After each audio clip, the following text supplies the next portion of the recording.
भी कोने में जाकर के जीवन यापन कर सकता है। आज मध्य प्रदेश और देश की ये स्थिति है कि नौनिहाल हमारे बालक जो सबसे पहले स्कूलों पर बंद आपने कर दिया, ठीक है कोरोना काल था आपने बंद कर दिया।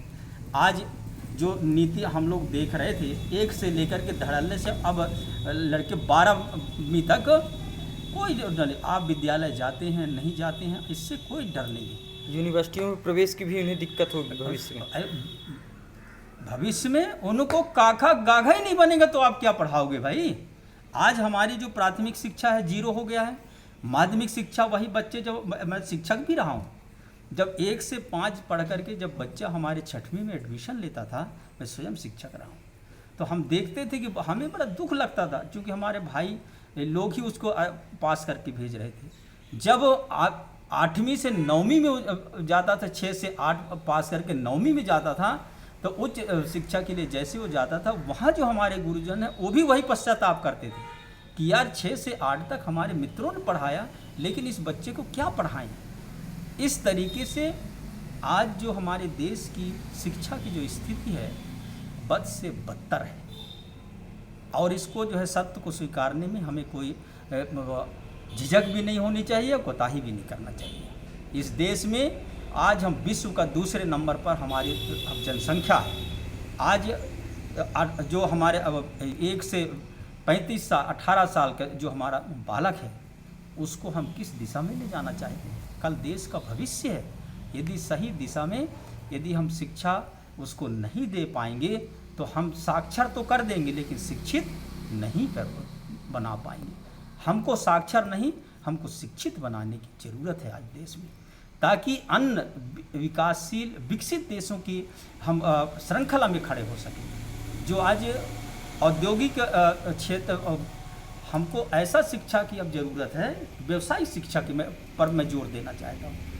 हमारे मध्य प्रदेश में और देश में एक बच्चा जब पहली में एडमिशन लेने के बाद MA, BA, BSc, BCom जितने भी डिग्रियां हैं वो ग्रहण कर लेता है।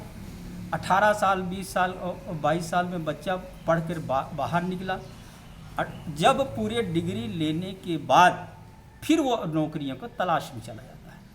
आज जितने दिन पढ़ाई में उसको समय लगा, डिग्रियां प्राप्त करने की शिक्षा प्राप्त करने को लगा, अब उसी अनुपात से फिर वो नौकरी ढूंढने में लगता है। तो हम क्यों अपने शिक्षा पद्धति में परिवर्तन नहीं कर सकते हैं?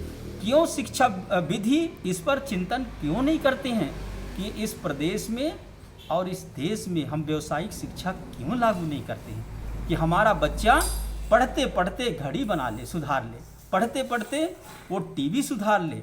छोटा हम नहीं कहते कि वैज्ञानिक बन जाए, लेकिन हम उसको ऐसा शिक्षा दे दें कि आप वो जब पढ़ करके बाहर निकले तो किसी पान ठेला चौराहे में हमारा पढ़ा हुआ MA किए हुआ, MSc किया हुआ, मास्टर डिग्री लिया हुआ बच्चा हमारा ठेला पान चौराहों में ना दिखे, वो अपने रोजगार में लगे। ऐसा हमको आज इस देश के युवाओं को हमको काम सौंपना पड़ेगा। यदि आप बढ़ती जनसंख्या में आज 135 करोड़ का हमारा देश हो गया, हमारे मध्य प्रदेश में 7.5 करोड़ हमारी जनसंख्या है, 35 लाख से ऊपर, आज तो 35 लाख बेरोजगार हैं। 35 लाख बेरोजगारों को आप रोजगार कहाँ देंगे? इसके लिए हमको चिंतन करना पड़ेगा, सरकार को चिंतन करना पड़ेगा। 15-17 साल हो गए आप नौकरियां भर्ती नहीं कर रहे हैं। शिक्षक आपको जो है हर एक स्कूल में शिक्षक आपका एक शिक्षकीय शाला, शिक्षक विहीन विद्यालय, हमसे शाला भवन विहीन तो हम लोग सुने थे, लेकिन शिक्षक विहीन सबसे बड़ी कितना दुख की बात है। जहाँ जिस विद्यालय में शिक्षक ही नहीं है, बच्चे आके बैठ रहे हैं, क्या दीवार पढ़ाएगा वहाँ? ये इसकी व्यवस्था कौन करेगा? इसको सरकार की जिम्मेदारी थी जो उन्होंने नहीं किया। पद रिक्त है, बच्चे पढ़ लिख लिए हैं, बच्चे कंपटीशन पास कर लिए हैं, उनको आप नौकरियां क्यों नहीं दे रहे हैं? आप शिक्षा आपने शिक्षक के बिना जीरो कर दिए। शिक्षक पर कोई आपका जो है फोकस नहीं है, आप उसको जो है समय बिता रहे हैं। हमारी अच्छी विद्यालय हो, अच्छी हमारे शिक्षक की व्यवस्था हो, पठन पाठन अच्छा होना चाहिए ताकि इस प्रदेश की उन्नति दिन दुगुना रात चौगुना हमारे बच्चे अच्छे पढ़ करके और अपने भविष्य को संवार सकें। आज हर विभाग में 50% मात्र कर्मचारी, 50% कर्मचारी, और वो भी सियाने एकदम जो है वो लास्ट स्टेज पर जो है कोई रिटायर होने के कगार पर है। हमारे विद्युत विभाग में तो रेगुलर कोई, मैं नहीं कहता हूँ कि यदि 100 में है तो 100 में 10-20 ठो हों, 80 संविदा और उसमें लगा के रखें, पूरे सारे लोग खाली सब।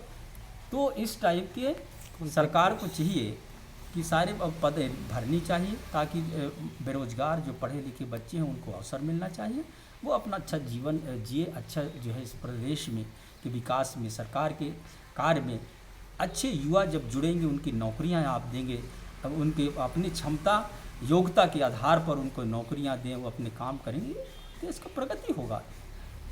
जी, आपका एक जिम्मेदार पद है, उसके लिए आपका अगला कदम क्या होगा सरकार के लिए? देखिए, मेरा तो हर विधानसभा में अपने में क्षेत्र का, और हमेशा वहाँ तत्परता के साथ हमने अपनी बात को रखा है कि ये मेरा पुष्पराजगढ़ ऐसे माँ नर्मदा की आंचल में बसा, जहाँ मैकल सुता में, इस पहाड़ों में ऐसे विभिन्न जाति समुदाय के लोग यहाँ निवास कर रहे हैं। आज भी शासन की योजनाओं से कोसों दूर हैं। हम अपने कागज़ में उसको सजा सवार सकते हैं, लेकिन जब हम धरातल में जाते हैं तो वहाँ देख करके ऐसा लगता है कि अभी बहुत काम करने की ज़रूरत है। कोविड में हमने, आपको मैं बताना चाहता हूँ कि इस बार जो है हमने करीब 1 करोड़ 3 लाख की स्वास्थ्य सुविधाओं को बढ़ाने के लिए हमने जो है राशि भी दी सरकार। आर्टिफिशियल मशीन 2 दिए। अब हमारे अनूपपुर में आर्टिफिशियल मशीन नहीं, जिसकी हम टेस्ट कराने के लिए शहडोल भाग करके जा रहे हैं। आज आपके ज़िले में है, उसकी सुबह अच्छी व्यवस्था हो, पूरे शहडोल ज़िले का उसमें टेस्ट हो जाए और लोगों को सुविधा अनुसार, समय अनुसार इलाज हो जाए। हमने ऑक्सीजन का सिलेंडर दिया, 300 ऑक्सीजन सिलेंडर दिए। 11,500 रेमडेसिविर के लिए 5 लाख रुपए दिए। उस समय इतना मारा मारी था रेमडेसिविर का। अब सरकार ने देख रहा है, उनके सरकार के नाक के नीचे लोग बढ़िया फल फूल रहे थे, डुप्लीकेट रेमडेसिविर लगा करके जो लाखों लाख वसूल कर रहे थे ना। और शिवराज सिंह जी जो है मात्र भाषण ही मार रहे थे। जब सत्ता आई है, इनके नींद उड़ गया है। पता नहीं और कितने अभी निकलेंगे, कितने लोगों को इंजेक्शन लग चुका होगा, वो व्यक्ति कितना प्रभावित हुए होंगे, जहाँ जान बचाने की और धड़ल्ले से लोग धन्य है। उनकी आत्मा को भी मैं कहता हूँ तो इस महामारी में भी लोगों ने अपने अवसर को नहीं छोड़ा है। तो हमने वो भी किया, हमने किट दिए, हमने जो आर्टिफिशियल मशीन दिए तो उसकी किट भी दिए कि भाई ले जो, यदि आपके पास, सरकार के पास किट नहीं है, हम किट भी दे रहे हैं, लेकिन मेरे क्षेत्र के लोगों की जान तो बचे।